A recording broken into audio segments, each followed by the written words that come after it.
Buenas tardes, hermanos. Bajen los niños, por favor. Vuelvan los niños a sus clases. Los demás hermanos, si gustan pasarse un poquito más adelante, hay lugares suficientes. Estamos estudiando, hermanos, esta serie de predicaciones de Apocalipsis y los acontecimientos escatológicos. Y hoy nos vamos a ubicar, hermanos, en el tema número 10. Llegamos ya al tema número 10 de esta serie de predicaciones, hermanos, y el tema de hoy le he puesto como título La reacción de Juan y de Jesucristo. Vamos a abrir nuestras Biblias en el libro de Apocalipsis, capítulo 1, versículos 17 al 19. El título de la predicación de esta tarde es La reacción de Juan y de Jesucristo, con base en el libro de Apocalipsis. Hoy vamos a terminar de estudiar la primera parte de este libro, o la primera división de este libro, el cual ya estamos interpretando. Y el título es La reacción de Juan y de Jesucristo, con base en Apocalipsis capítulo 1, versículos 17 al 19. La palabra de Dios dice así: Cuando le vi, caí como muerto a sus pies, y él puso su diestra sobre mí, diciéndome: No temas, yo soy el primero y el último, y el que vivo y estuve muerto. Mas he aquí que vivo por los siglos de los siglos. Amén. Y tengo las llaves de la muerte y del Hades. Escribe las cosas que has visto, y las que son, y las que han de ser después de estas. Hermanos, quiero decirles a manera de introducción lo siguiente. El apóstol Juan viene dándonos una descripción de la visión que tuvo de Jesucristo en su gloria. Él trata de explicarnos con palabras humanas la forma en la que él vio la gloria de Jesucristo. Cada una de las características, cada una de las cualidades que él pudo apreciar en ese momento en el que el Señor tomó la decisión de mostrarse delante de su discípulo. Y aunque Juan, hermanos, quizás pudo haber terminado esa descripción y pasar a la siguiente parte, Juan no quiso hacerlo así. Porque él nos va a decir cómo reaccionó él, cómo reaccionó su cuerpo ante una visión tan semejante y tan gloriosa. Pero también nos va a decir cómo reaccionó Jesucristo ante la forma en que él reaccionó. Es decir, qué fue lo que hizo Jesús ante la reacción que su discípulo tuvo. Y de allí la predicación, el título, La reacción de Juan y de Jesucristo. Punto número 1. Vamos a hablar entonces acerca de la reacción de Juan con base en el versículo 17, las primeras palabras que dice: Cuando le vi, caí como muerto a sus pies. Y déjame decirles, hermanos, que esa palabra caí es una palabra que significa ser derribado, es decir, no nada más caerse, no, es una palabra que implica literalmente como si algo nos empujara. Es no es el caerse porque yo quiero, sino es el caerse porque eres como obligado, como empujado por algo, al punto de que caes completamente, hermanos, derribado al suelo. Vamos a hablar un poquito acerca de esto. Hermanos, la palabra de Dios dice que Juan conocía a Jesucristo.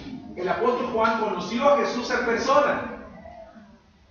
De hecho, Juan fue de entre los discípulos que más tiempo, junto con otros 3, estuvo con Jesucristo. Podemos decir que prácticamente los 3 años que duró el ministerio del Señor Jesús, o los 3 años y medio, si abarcamos el medio año que hay como intervalo entre el segundo y tercer año, los 3 años y medio, Juan anduvo con Jesucristo, convivió con él, y en ese sentido podemos decir, hermanos, que lo conocía o que lo conoció. Pero lo que él está viendo en este momento, hermanos, es algo diferente, es algo completamente distinto. Porque Jesús se muestra ante sus discípulos, hermanos, como ese Jesús glorificado, como ese Jesús que lo supera todo, que está por encima de todo. La visión que tuvo el apóstol Juan, hermanos, fue algo espectacular, algo grande, algo incomparable, algo glorioso, algo que es capaz o era capaz de causar un impacto, hermanos, en cualquier persona. Incluso, no sé si te ha pasado a ti, hermano, pero hay ocasiones en la vida en las que enfrentamos alguna situación que nos impacta, nos impresiona tanto que sentimos que nos desmayamos. De hecho, hay personas que cuando reciben alguna noticia o ven algo que les impresiona, ¿saben qué les pasa, hermanos? Se desmayan. cuerpo suele reaccionar ante ciertas circunstancias que ve, hermanos, o lo que vive. Entonces, el impacto que tuvo la gloria o el Jesús glorificado, hermanos, en Juan, fue que literalmente cayó como desmayado, ¿verdad? Le faltaron las fuerzas, se debilitó completamente, y dice la palabra de Dios, el propio Juan dice que sintiéndose indigno y a la vez debilitado, cayó literalmente como muerto, hermanos, ante los pies del Señor Jesús. Y esto es algo que me llama la atención, porque hoy en día, hermanos, hay personas que dicen que tuvieron una visión, es que yo vi a Dios. Dice, yo tuve una visión y vi a Dios, y vi a Jesucristo, ¿no? Y entonces empiezan a platicar su visión, empiezan a decir cómo vieron a Dios. Y aunque la Biblia dice que hoy no hay visiones, porque cuando menos en este tiempo, en un tiempo lo vendrá una vez, pero hoy no. Dios no habla así. Y uno empieza a platicar con esas personas, y una de las primeras preguntas que uno le plantea es, ¿tú viste a Dios? Ok. ¿Y cómo supiste? ¿Cómo supiste que era Dios? 2. ¿Qué hiciste? Bueno, pues platiqué con él. ¿Y tú cómo reaccionaste? No, pues normal, yo platiqué con él, lo vi, me dijo unas cosas, me reveló el cielo, que me reveló el infierno, que me reveló no sé qué tantas cosas. Digo, ok. ¿Sabes por qué? ¿Por qué te digo esto? Porque lo que la Biblia dice es que las pocas veces que Dios se manifestó en su gloria en la Biblia a hombres santos, la reacción de ellos fue caer postrados ante los pies de Dios, o en este caso, ante la gloria de Jesucristo. Porque una persona, hermanos, un santo, un hombre de Dios, un varón de Dios, alguien que sabe quién es Dios, sabe que es indigno. No puede, un hombre, un ser humano común, hermanos, no puede estar postrado, no puede estar de pie ante la gloria de Dios, porque es algo grande, es algo magnífico.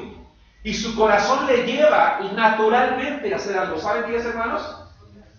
Ahí tienes. A literalmente postrarse y a sentirse indigno.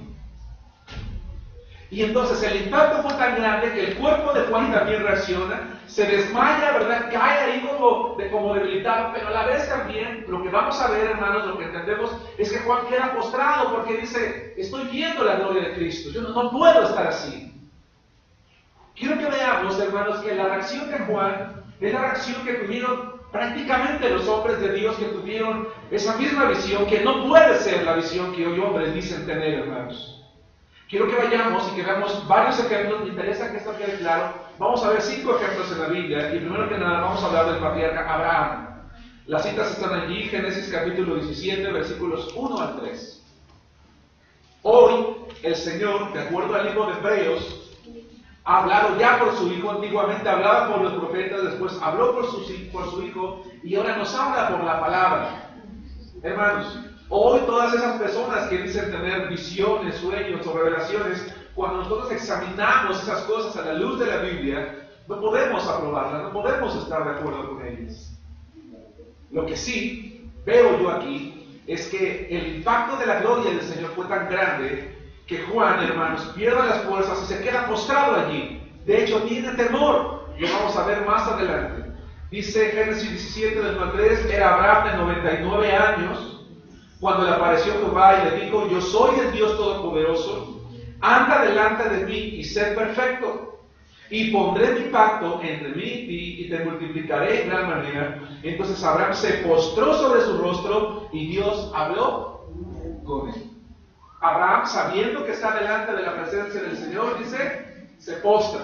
Pero antes de eso, el Señor le da una orden. Le dice, quiero que sepas que yo soy Dios, y que en virtud de que yo soy Dios, tú tienes la responsabilidad de andar, de que tu vida sea recta delante de mí, que seas perfecto, es decir, que la madurez sea lo que caracterice tu vida.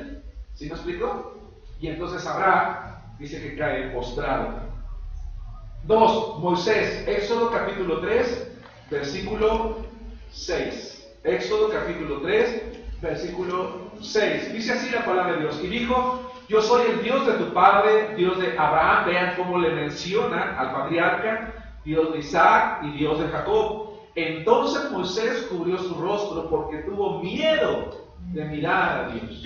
Y es que lo que la palabra de Dios dice es que cuando alguien veía la gloria de Dios, decía, Yo soy pecador, soy indigno de estar delante de su presencia. Sabía que siendo pecador y Dios santo, y especialmente en el Antiguo Testamento, cuando se hablaba de la santidad de Dios, que nadie podía, hermanos, pisar siquiera, poner un pie dentro del lugar, del tabernáculo, del patio, ni siquiera olvídense el lugar santo, y mucho menos el lugar santísimo, y caía muerto. Entonces ahora estoy delante de la gloria de Dios, y su temor, ¿cuál era? Un temor reverente. Voy a perder la vida. Pero lo que quiero que veamos, ya anticipándonos un poquito al punto 2, es que cuando el Señor, hermanos, decidió manifestarse en su gloria a hombres como Abraham el patriarca, como a Moisés el libertador, es porque quería comunicarles algo. Sí, yo soy un Dios santo, pero también quiero tener una comunión contigo. Y aunque tú eres indigno, sí, yo te digo una cosa, no temas. Guarden eso en sus cabecitas, hermanos. Por eso es necesario estos versos 3. Vamos a hablar de Daniel, el profeta Daniel, uno de los profetas más grandes del Antiguo Testamento, grandes en el sentido de trabajo, de tiempo, de predicación. Daniel capítulo 10, versículo 9. Dice así este pasaje de la Biblia: pero oí el sonido de sus palabras, y al oír el sonido de sus palabras, caí sobre mi rostro en un sueño profundo. Cae. No usa la misma palabra que Juan, pero da la idea de se desmaya, de hecho se queda dormido. Dice con mi rostro en tierra. Vamos a ver el cuarto. Mateo capítulo 17, versículos 6 y 7. Y mientras usted lo busca, déjenme decirles que en Daniel capítulo 10, Daniel tuvo una visión también de Cristo, hermanos, en su gloria. Una visión en la cual este hombre de Dios ve a Jesús glorificado, a Jesús preencarnado, y dice la palabra de Dios que también cae sobre su rostro.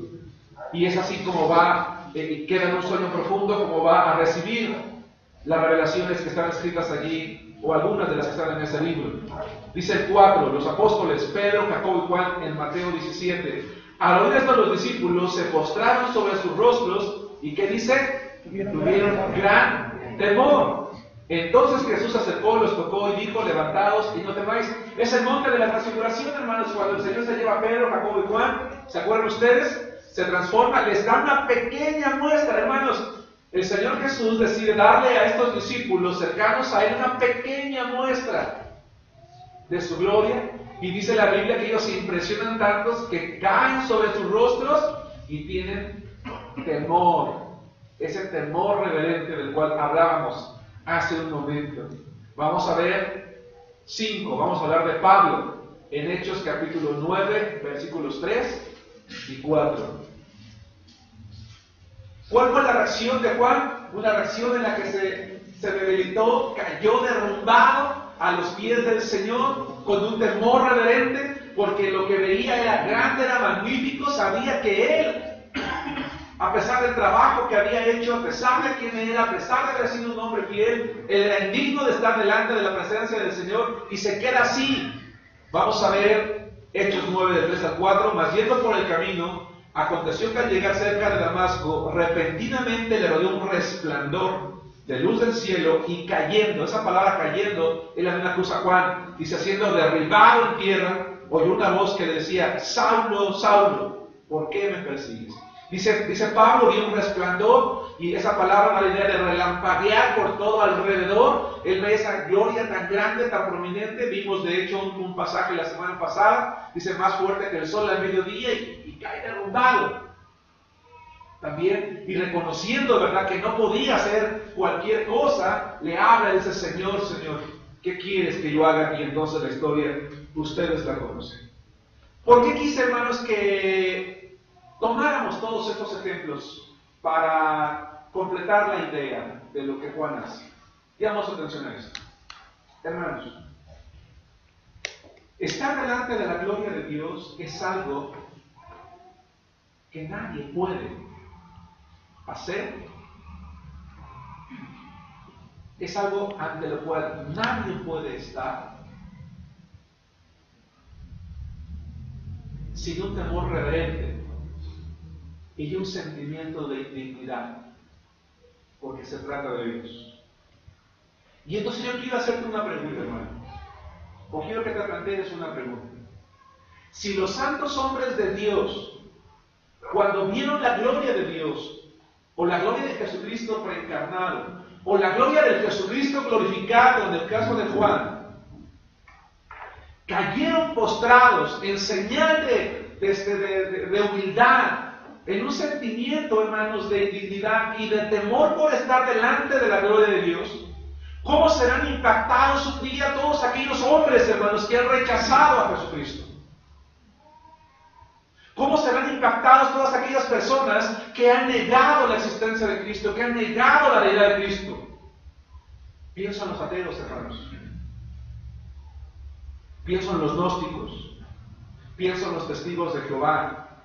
Pienso en muchos otros grupos que niegan que Jesucristo es Dios.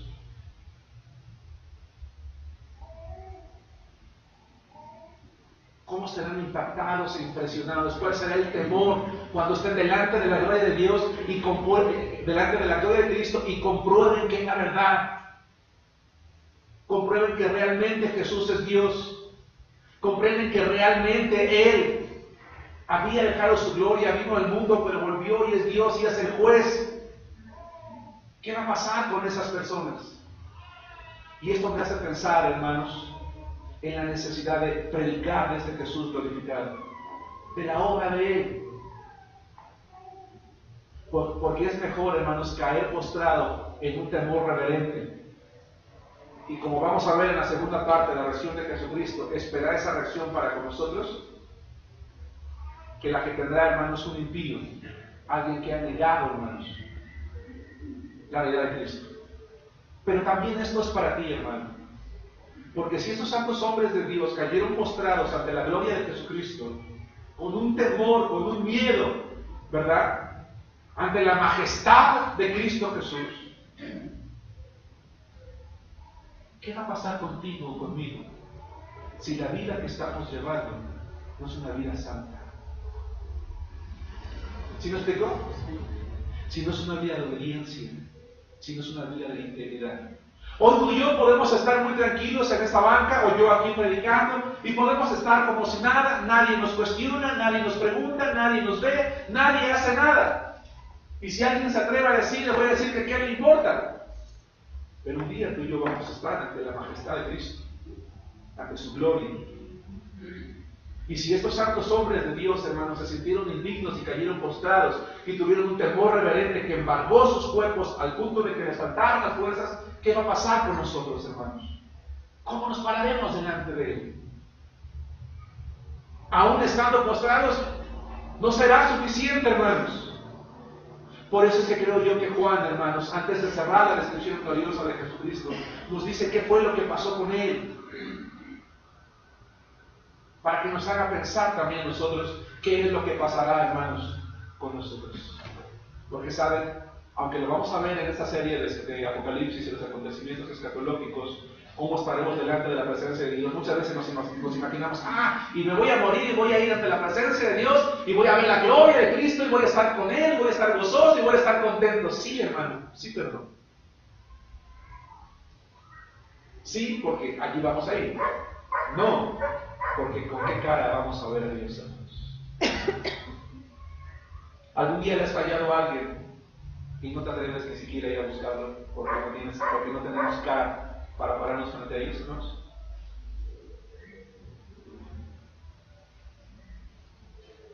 ¿Cómo reaccionaremos entonces ante la gloria, hermanos, de Cristo Jesús? ¿Cuál será nuestra reacción? 2. La reacción de Jesucristo. Versículos 17 al 19. La segunda parte dice: y Él puso su diestra sobre mí diciéndome: no temas, yo soy el primero y el último, y el que vivo y estuve muerto, mas he aquí que vivo por los siglos de los siglos. Amén. Y tengo las llaves de la muerte y del Hades. Escribe las cosas que has visto, las que son y las que han de ser después de estas. Hermanos, Jesucristo nunca ha sido indiferente ante la reacción humilde de ninguno de sus hijos. Él nunca ha sido indiferente, hermanos, ante aquel hombre o aquella mujer que decide postrarse ante su gloria. Nunca ha sido indiferente ante ninguna persona, rica o pobre, joven o viejo, ¿verdad?, que tome la decisión de venir delante de su presencia y humillarse delante de Él, porque Él va a actuar, siempre ha actuado de manera indiferente. especial. Así que la reacción de Jesucristo ante la reacción de su discípulo fue una reacción, hermanos, en la que Jesucristo tomó la decisión de confirmarle a su siervo su gracia, su eternidad, su poder y su autoridad. Va de nuevo. Cuando Jesucristo ve la reacción que tiene su discípulo, hermanos, ante su gloria, y se da cuenta que él se desvanece completamente y se queda allí postrado con un temor reverente, y que incluso no se levanta, no solamente por un sentimiento de indignidad, sino porque no tiene fuerzas, en ese preciso momento, no espera más, Jesucristo decide acercarse a él y mostrar a través de 4 cosas que vamos a ver hoy, su gracia, su eternidad, su poder y su autoridad. La primera, hablemos de su gracia. Dice la palabra de Dios que el Señor se acerca, lo toca, y ¿qué le dice, hermanos? No temas. El Señor, hermanos, sin hacerse esperar, va con su siervo, con ese hombre que está postrado, y como una muestra de amor, porque Juan tenía que saber algo. El Señor glorioso se le había aparecido porque lo amaba, porque Él estaba en la isla de Patmos, porque Él estaba sufriendo, porque Él no era indiferente a las situaciones que estaba viviendo, hermanos, el pastor, su discípulo, el hombre, hermanos, que se había atrevido a ser llevado cautivo, hermanos, a una isla. Como tampoco es indiferente, hermanos, cuando tú y yo estamos en una situación semejante. Dios siempre va a buscar la forma de manifestarse ante nosotros, a través de su palabra, a través de las circunstancias, a través de la iglesia, a través de la oración, a través de la Biblia, a través de una predicación, a través del canto. Él siempre va a buscar la forma de hacernos saber, te amo. Y entonces, hermanos, en señal de amor se acerca y lo toca para animarlo, para consolarlo, y le dice, deja de tener miedo. No es simplemente no temas, es deja de tener miedo. ¿Por qué? Porque el Señor no se había aparecido para matarlo. ¿Alguien ha leído la historia de Manoah, el papá de Sansón? Dice, porque he visto a Dios. ¿Y de qué tenía temor él? ¿Pablo? De morir. Y su esposa es la que le dice, tranquilízate, cálmate. Si Él hubiera querido acabar con nosotros, si Él hubiera querido matarnos, lo hubiera hecho. Dice, pero no lo hizo, en su gracia no lo hizo. Entonces, en su gracia Jesús le dice, no temas. No temas. Aun cuando yo soy Dios, el Dios Santo, el Jesucristo glorioso, yo quiero acercarme, yo quiero tener una comunión contigo. Hermanos, lo que Jesucristo hizo es muy importante, es de gran relevancia, y tenemos que entenderlo con precisión. Juan se sabía indigno de estar ante Jesucristo, pero también se sintió debilitado físicamente. Por eso les dije hace rato, y lo he dicho en varias ocasiones ahorita, cayó ante sus pies. Un temor reverente se había apoderado de él con todo aquello que había visto.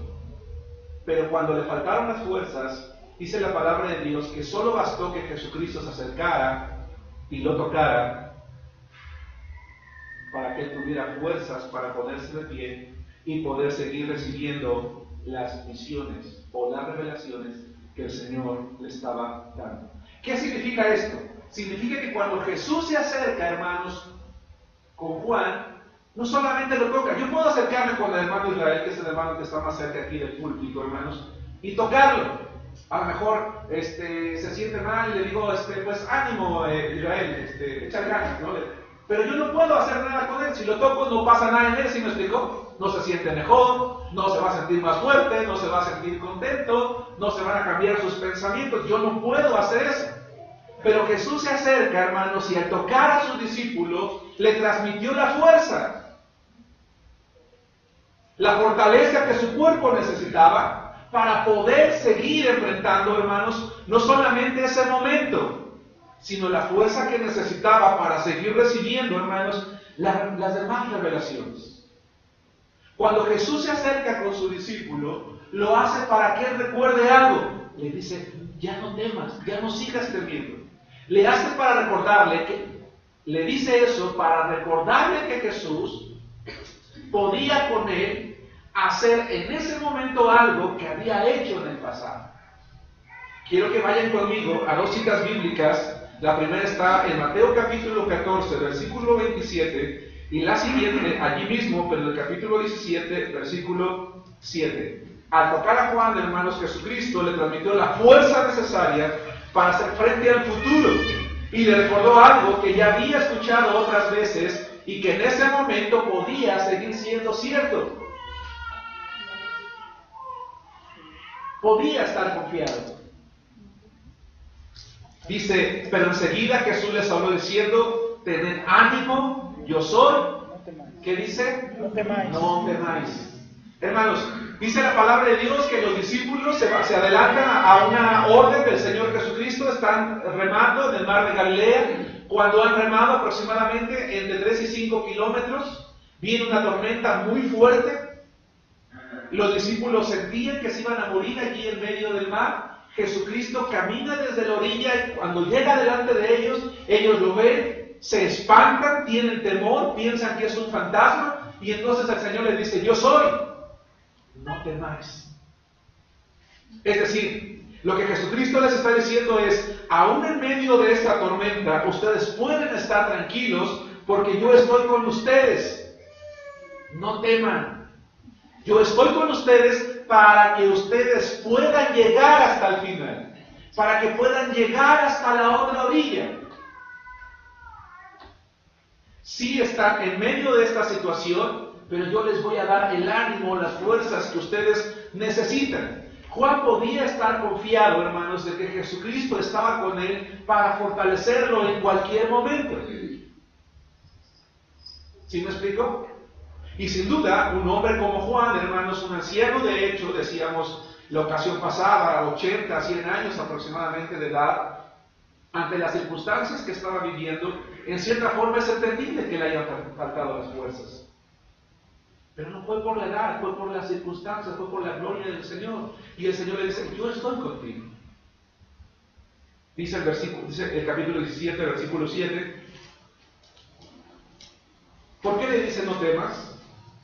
Porque él podía estar confiado en medio de las tormentas de la vida, en medio de las situaciones que él estaba viviendo. Él podía y debía seguir teniendo confianza en el Señor, y también porque quería que supiera que su gloria no era para destruirlo, sino para que supiera, hermanos, algo. Dice el versículo 7, entonces Jesús se acercó y los tocó y dijo, levantaos y no temáis.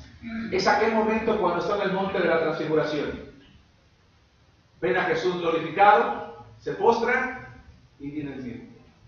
Y el Señor les dice, a pesar de la condición de ustedes, hombres pecadores, indignos de estar aquí, levántense, no teman. Yo quiero seguir con ustedes. Quiero seguir teniendo comunión con ustedes.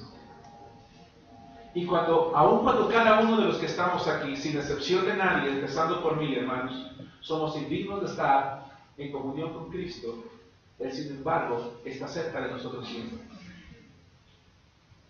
Y ante cualquier circunstancia, hermanos, Él quiere que sepamos que Él está allí para fortalecernos, para darnos fuerza. Quiero que nosotros, hermanos, comparemos un pasaje que está en 1 Juan capítulo 5, versículo 18, contra el pasaje que estamos leyendo, hermanos, en el libro de Apocalipsis, para que podamos comprender todavía mejor qué es lo que está enseñando Juan cuando dice que el Señor lo toca y le dice no temas, porque decía yo que lo toca para darle fuerzas, para devolverle la fuerza que su cuerpo necesitaba para que él pudiera ponerse de pie y pudiera seguir recibiendo esas revelaciones. 1 Juan capítulo 5, versículo 18. Sabemos que todo aquel que ha nacido de Dios no practica el pecado, pues aquel que fue engendrado por Dios le guarda, y el maligno no le toca. Si tú, hermano, eres asiduo, acostumbras venir cotidianamente al templo, entonces ya sabes lo que este pasaje significa, porque lo acabo de explicar hace 1 o 2 clases de escuela dominical, pero lo voy a recordar ahora. La palabra griega tocar no da la idea de que Satanás no puede acercarse y tentarnos o darnos ese empujoncito que muchas veces nos falta para terminar en desobediencia delante de Dios. No, la palabra tocar en griego, hermanos, aptomai, es una palabra que significa cambiar tocando. Es decir, Satanás no puede venir, hermanos, y tocarnos y cambiar nuestra manera de pensar, especialmente respecto a Dios. ¿Sí me explico? No puede cambiar nuestros pensamientos, nuestra mente. No puede transformarnos en algo o en alguien. Eso es lo que la palabra de Dios dice. Él no tiene ese poder. Por ejemplo, cuando vemos la primera aparición, hermanos, de Satanás allá en el huerto del Edén, él no tocó a Eva para que ella pecara. ¿Sí me explico? Sí.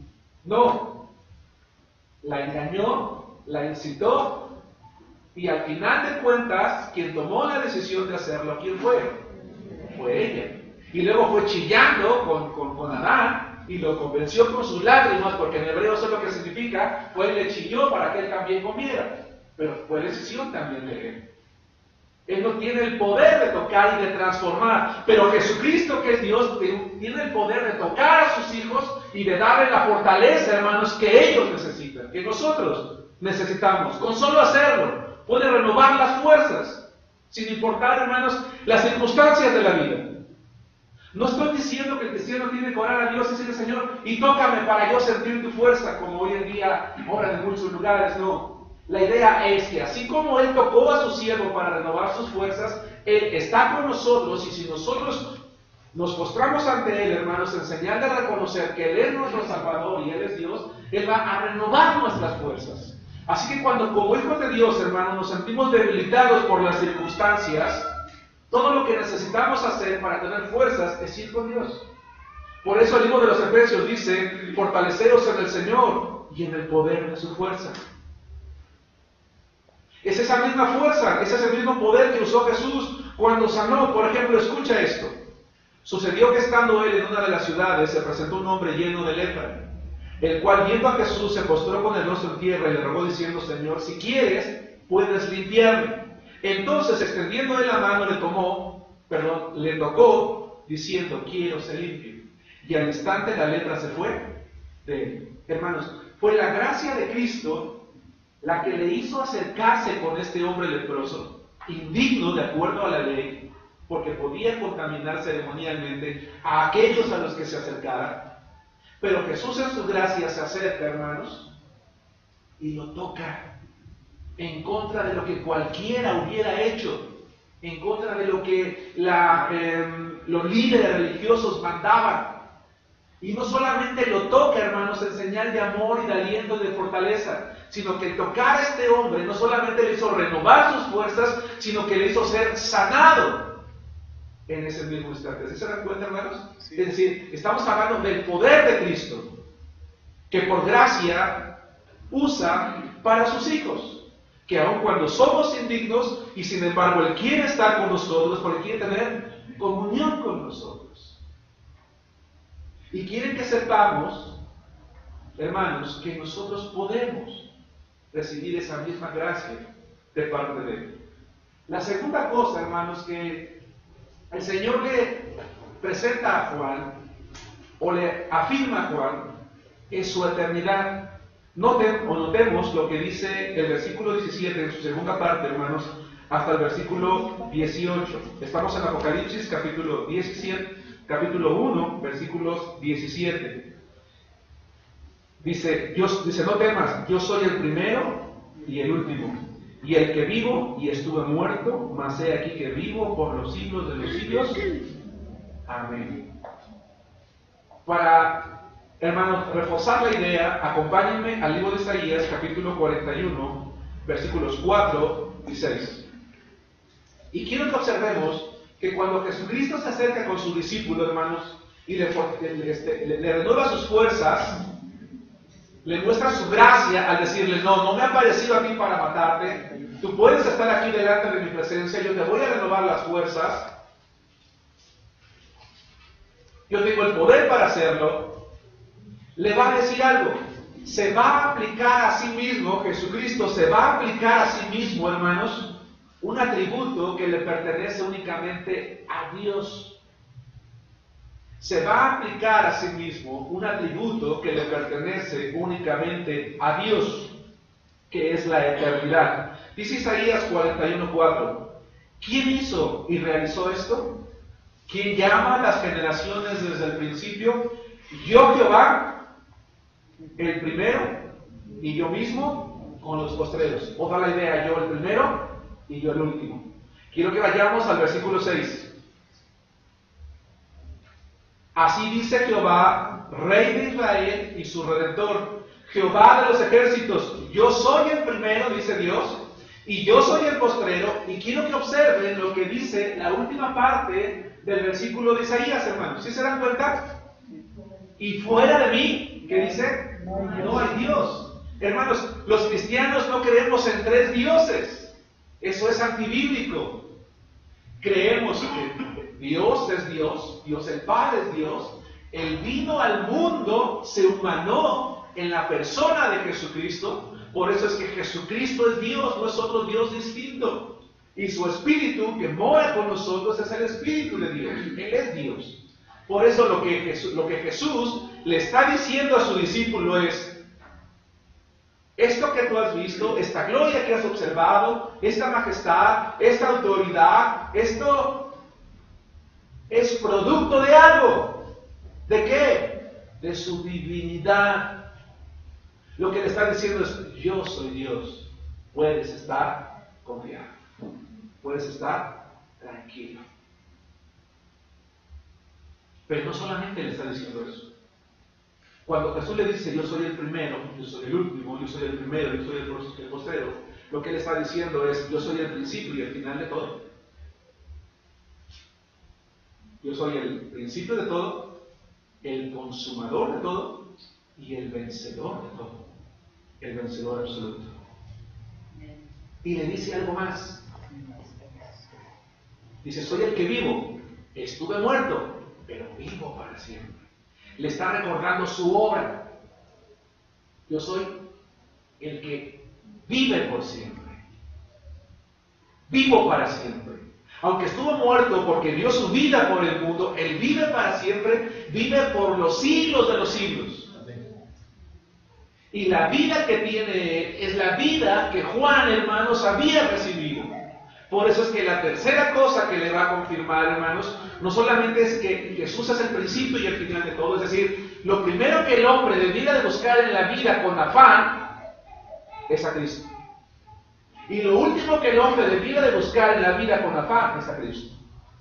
Porque el principio de todo es Cristo y el final de todo es Cristo. Porque Él es el originador de todo y en cualquier situación que haya en la vida, hermanos, el único vencedor es Cristo. Los seres humanos nos sentimos vencedores, especialmente cuando somos jóvenes o cuando se es joven. Pensamos que no necesitamos a Dios. Pensamos que podemos solos, pero no es así, hermanos. Porque un día estaremos ante la majestad y la gloria de Cristo Jesús. ¿Y cómo hemos de reaccionar, hermanos, ante eso? Es mejor que hoy reconozcamos que Él, y únicamente Él, es el primero y el último, y que fuera de Él no hay Dios, que no es otro Dios. Pero hablemos también de su poder. Versículo 18, hermanos. Versículo 18. Dice así, la siguiente parte, dice: y tengo las llaves de la muerte y del Hades. Y tengo las llaves de la muerte y del Hades. Voy a volver a preguntar esto, porque lo he preguntado otras veces, hermanos, y no espero una respuesta. ¿Le tienes miedo a la muerte? ¿Qué harías si tú en este momento te sintieras mal, fueses al médico y te dijera: joven, señorita, señor, señora, tiene usted una enfermedad y le digo que tiene usted una semana de vida? Te diagnostican una enfermedad. ¿Qué haces cuando te diagnostican una enfermedad grave? Es una enfermedad degenerativa. ¿Qué haces? Nos deprimimos, lloramos. Es que ¿por qué? Es que Dios, es que no me quiere, es que si me escuchara, es que yo, y es que yo. ¿Y saben por qué expresamos eso, hermanos? Porque tenemos temor a lo que viene, porque sabemos que lo que esa enfermedad, o ese problema, o esa circunstancia trae es la muerte. Así que yo te pregunto, hermano, ¿le tienes miedo a la muerte? Y si tú me dices: no, no le tengo miedo, yo te pregunto, si ahorita te dijera que tienes una semana de vida, ¿cómo reaccionarías?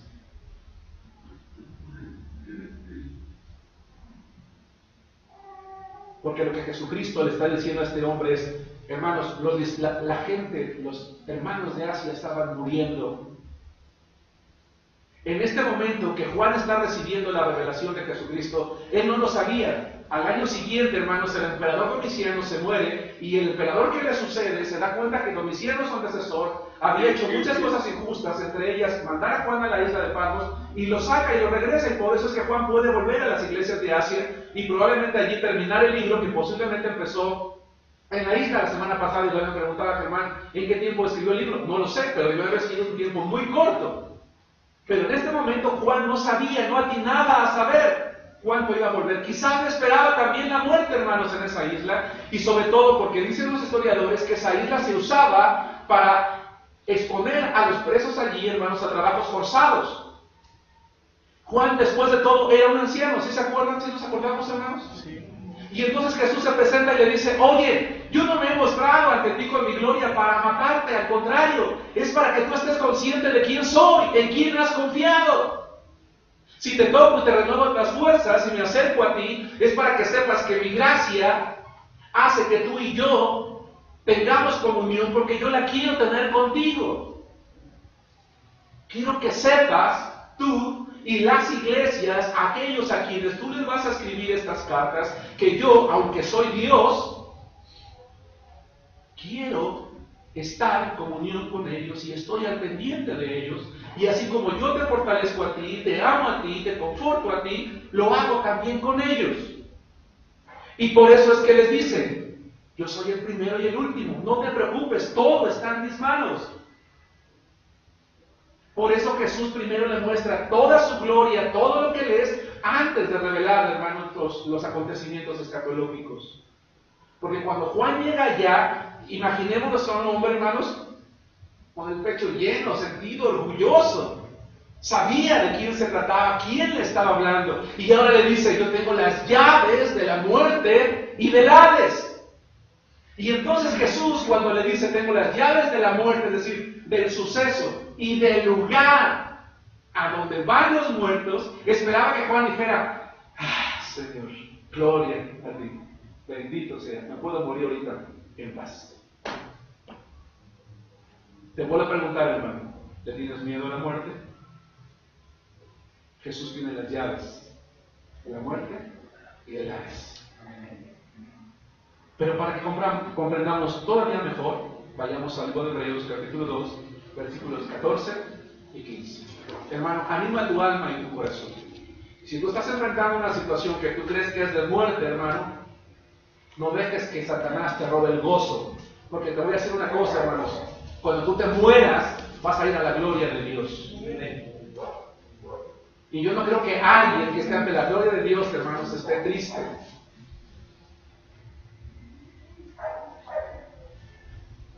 Porque se va a regocijar, hermanos, en estar en la presencia del Salvador.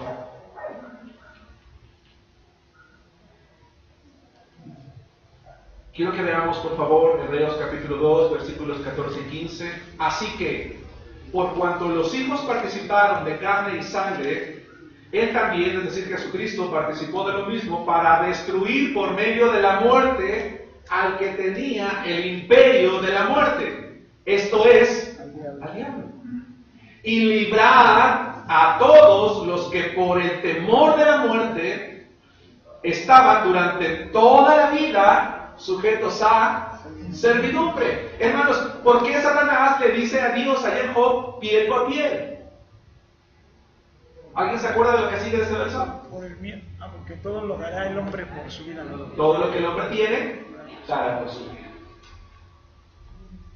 Es decir, tú nada más ponlos en una condición de muerte y vas a ver cómo van a renegar de ti. Y vas a ver cómo van a dejar de orar. Y vas a ver cómo van a dejar de leer la Biblia. Y vas a ver cómo van a dejar de ir al templo. Y vas a ver cómo van a abandonar sus ministerios. Y vas a ver cómo van a dejar, ¿verdad?, de compartir su palabra. Y vas a ver cómo te van a dar la espalda. Y peor aún, los vas a ver invertir lo que tienen. Escucha esto.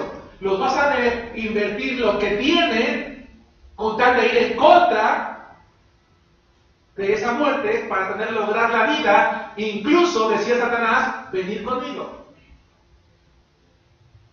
Porque hay mucha gente que está en una condición extrema, termina yendo con el diablo, hermanos.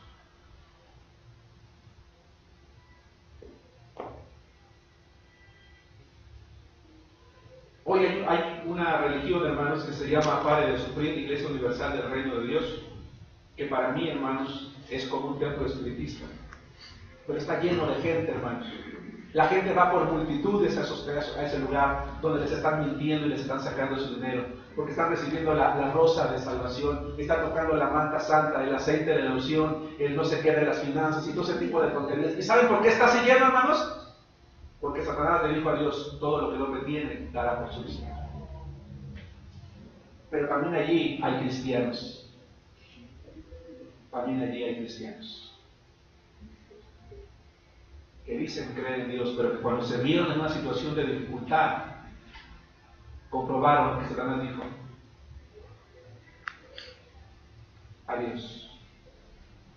Y por eso Jesús le dice a sus discípulos: yo tengo las llaves de la muerte y del Hades. Pero peor, porque alguien dice que en esta vida todo tiene solución menos. Y Jesús le dice: yo tengo la solución, tengo el poder, tengo el control, tengo la autoridad. Hermano, escucha esto. En Juan capítulo 8, versículo 44, el Señor llamó a Satanás homicida. Y dice la palabra de Dios, escucha por favor, 1 Juan capítulo 1, lo que era desde el principio, lo que hemos oído, lo que hemos visto con nuestros ojos, lo que hemos contemplado y palpado en nuestras manos, tocante al verbo de vida, es decir, aquel que es la vida, porque la vida fue manifestada y la hemos visto y testificamos y os anunciamos la vida eterna, la cual estaba con el Padre, dice, y se nos manifestó. Escucha esto, hermano. Satanás, que es llamado por Jesús homicida desde el principio, logró engañar al hombre para que pecara y muriera al hacerlo. Y entonces, hermanos, usa la muerte como un arma. Por eso se dice que él tiene como un imperio. La usó como un arma para lograr que quien fue creado para tener comunión con Dios ya no pudiera aspirar a ella y literalmente la perdiera para siempre y eternamente. Pero Jesús vino al mundo, hermanos, dio su vida, derramó su sangre, se levantó de entre los muertos para demostrar que Él, la vida misma, porque Jesús es la vida misma, hermanos, la fuente de la vida misma, puede salvar a quienes creemos en su nombre, quienes aun cuando ciertamente un día moriremos físicamente, y sin embargo a pesar de morir, mantendremos nuestra comunión eternamente. Hay dos pasajes que son extraordinarios en la Biblia, hermanos. Me encantan, me fascinan estos versos. Quiero que vayan conmigo a Job 19 y Salmos 48, 14, por favor. ¿Qué significa poder? ¿Qué significa que tiene las llaves? Tiene el poder, tiene la autoridad. Son suyas. La decisión. Y Juan debería de estar gozoso como nosotros, hermanos. Ahora, no estoy diciendo que deseemos morir, ¿se queda claro? No, yo quisiera vivir muchos años todavía, hermanos. Tengo 49 y espero por lo menos otros 49. No lo sé. Pero a lo mejor muero mañana, hermanos. No, a lo que me refiero es: la muerte, hermanos, es algo que el cristiano debe de ver con gozo, con alegría. No debe anhelarla, pero cuando tiene que enfrentarla, tiene que simplemente dejar que ocurra, porque irá con el Señor, hermanos, a su gloria. Y eso es lo que esperaba Juan, hermanos. Eso es lo que esperaba Jesús, que Juan viviera y experimentara. Job 19, 25 y 26 dice: yo sé que mi Redentor vive. Aún el patriarca Job, que se cree que vivió por la época de Abraham, no había Biblia, no había ley, no había escritura, no había sacerdotes, no había nada, sino un corazón temeroso de Dios. Y esto es prueba, hermanos, de que el hombre todo lo que necesita para alabar a Dios es una mente y un corazón inteligente como el que Dios nos da para comprender que esto que está aquí en el mundo no es producto de una explosión, no es producto de la evolución ni de mucho menos, sino que hay un creador. Job escribe: yo sé que mi Redentor vive y al fin se levantará sobre el polvo, y después de muerto, después de deshecha esta mi piel, en mi carne he de ver a Dios, dice Job 19, 25 y 26. ¿Tenía Job miedo de la muerte, hermanos? No. Pero ve conmigo al Salmo 48, 14, el cual todavía es más hermoso, más extraordinario. Satanás, que es llamado por Jesús homicida desde el principio, logró engañar al hombre para que muriera y al hacerlo, usó la muerte como un arma para lograr que quien fue creado para tener comunión con Dios ya no pudiera aspirar a ella y literalmente perdiera para siempre y eternamente la oportunidad. Pero Jesús se levantó de entre los muertos, hermanos, porque Él es la vida y la fuente de la vida misma. Dice el Salmo 48, 14, léanlo conmigo, por favor, hermanos, en voz alta. Dice así: porque este Dios es Dios nuestro, eternamente y para siempre. Él nos guiará aún más allá. ¿Sí te das cuenta, hermano? ¿Qué es lo que está diciendo el salmista? Aunque en esta vida yo estoy guiado por Dios, y aunque yo me muera, voy a seguir guiado por Dios. Dice, porque este Dios es Dios nuestro. Lo es hoy, lo será mañana, lo será por siempre, eternamente y para siempre. Y lo que añade, Él nos guiará, ¿qué dice? Aún todavía más allá, ¿de dónde? Jesucristo tiene las llaves, es decir, el poder, el dominio y la victoria sobre la muerte y el Hades. Ese lugar terrible y oscuro, oculto a los ojos del hombre, hermanos, a donde van los muertos que rechazaron a Cristo, que rechazaron su sacrificio y que Jesucristo llamó infierno. Y que la Biblia llama lago de fuego. Es importante, hermano, que escuches esto. Ni Jesucristo ni la Biblia hablan de un lugar intermedio. La persona muere, y si no tiene a Cristo va al infierno, y si tiene a Cristo va al cielo. No existe el limbo y no existe el purgatorio. Bíblicamente eso no existe. Eso es un invento humano, especialmente del catolicismo, en el que lamentablemente mucha gente cree que sus muertos van a salir y un día van a curar van a cubrir sus pecados, a pagar sus pecados y van a salir de allí para ir al cielo. Pero eso no es cierto, hermanos. Eso no es cierto. No es así. Jesús tiene las llaves de la muerte, así que nadie puede morir sin permiso divino. Y tú me puedes decir ahorita, hermano, pero es que al que atropellaron, pero es que al que asaltaron, pero es que, hermanos, Jesús tiene las llaves de la muerte y nadie puede morir sin su autoridad, sin su permiso, aun cuando se encuentra regido por Satanás mismo o en una prueba de dificultad. Sin importar la situación en la que una persona vive, Dios es el que determina cuándo nacemos y cuándo morimos. Escucha esto, hermanos, con las llaves del Evangelio,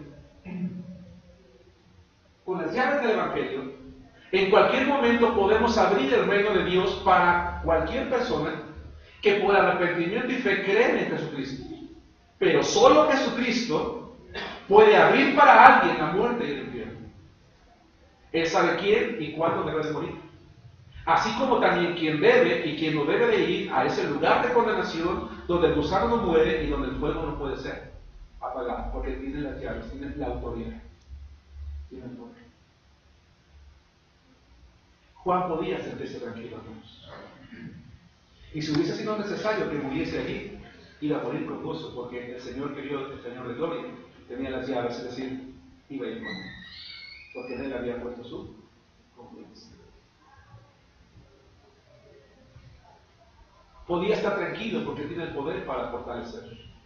Podía estar tranquilo porque tiene el poder y el control sobre todo, tanto en este mundo como en él.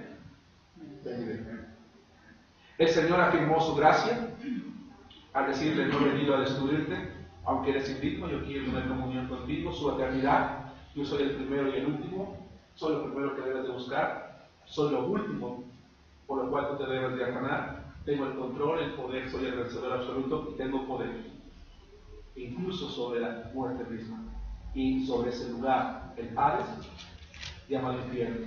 Y en virtud de eso también tengo autoridad. Versículo 19 de Apocalipsis, capítulo 1. Versículo 19 de Apocalipsis, capítulo 1. Escribe las cosas que has visto, y las que son, y las que han de ser después de esta. Hermanos, este verso es muy interesante y es muy relevante. ¿Por qué? Porque este verso, hermanos, podría traducirse así, más o menos así. En virtud de lo que has observado, en virtud de lo que ya sabes, en virtud de que estás consciente quién soy, alguien con majestad, alguien con poder, alguien con autoridad, te ordeno que escribas de inmediato lo que estás viendo. ¿Se acuerdan lo que dice Mateo 28? Toda la autoridad me es dada en el cielo y en la tierra. En virtud de esto, ¿qué dice? Vayan y hagan discípulos. Aquí es más o menos lo mismo. En virtud de que tú sabes, ahora en este momento, quién soy yo, alguien que tiene autoridad, te ordeno que escribas de inmediato, como en el verso 11 que expliqué la semana pasada, lo que estás viendo.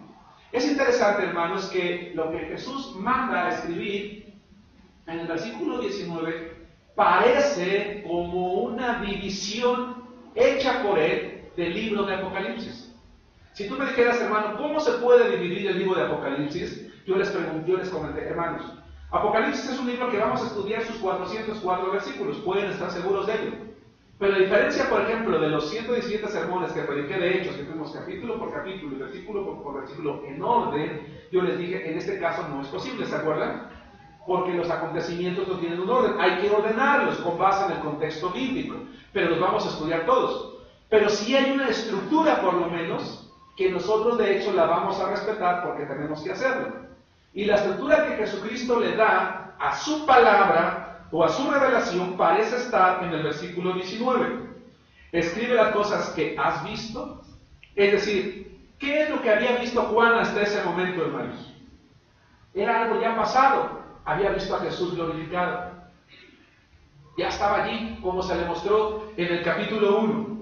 Ese capítulo donde se refiere a la visión gloriosa de Jesucristo como Redentor, como Juez, como Soberano del mundo. En estricto sentido no tiene que ver con la escatología ni con los últimos tiempos, porque eso ya es Él. Él es eternamente, ¿sí me explicó? Sí. Pero también le dice, escribe las cosas que son, es decir, en ese momento, en el presente histórico de Juan. ¿Y qué es lo que estaba haciendo en ese momento? Aquella situación espiritual que estaban viviendo cada una de las 7 iglesias a las cuales Juan les va a escribir.